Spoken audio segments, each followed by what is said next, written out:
Qu'est-ce que le baptême?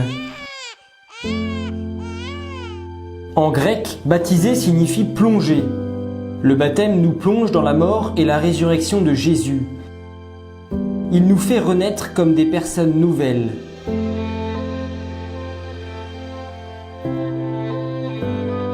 Le baptême est le premier sacrement et le seul indispensable à notre salut.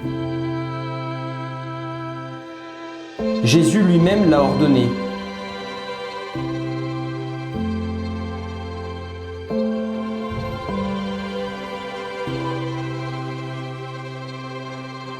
Le baptême à proprement parler survient au moment où le prêtre verse l'eau bénite sur la tête du baptisé en disant « Je te baptise au nom du Père, du Fils et du Saint-Esprit ».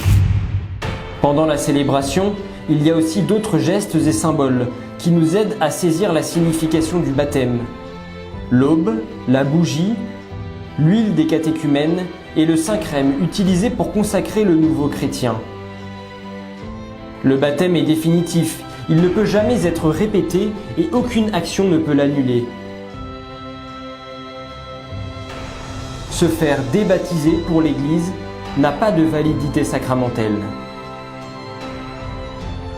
Dieu ne brise pas ses promesses, même si nous décidons de le rejeter. Pourquoi sommes-nous baptisés très jeunes? C'est une tradition qui remonte aux premiers chrétiens. Les bébés sont baptisés dans la foi de l'Église.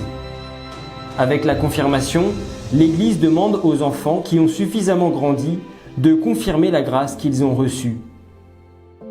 Le baptême ne peut être refusé à un enfant dont les parents ne vivent pas selon la foi de l'Église. Les parrains et marraines ont la responsabilité d'éduquer l'enfant dans la foi. Dans certains cas extrêmes, le baptême est administré pour les personnes en danger de mort ou sur le point de mourir.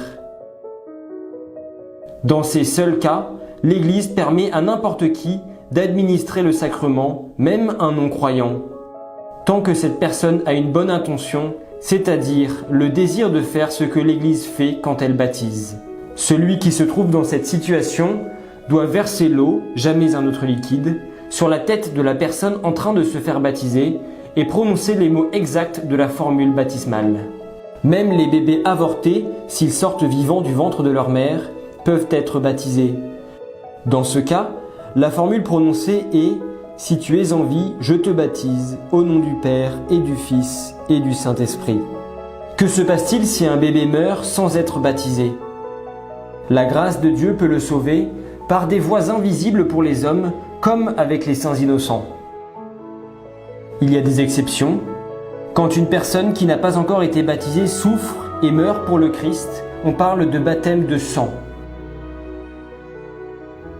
Quand une personne est poussée par l'Esprit Saint à croire en Dieu et à se repentir de ses péchés ou à demander le baptême, mais qu'elle meurt avant de le recevoir, on parle de baptême de désir. L'Église catholique reconnaît la validité du baptême reçu dans certaines autres églises chrétiennes. Cependant, le baptême des Mormons ou des témoins de Jéhovah par exemple n'est pas valide.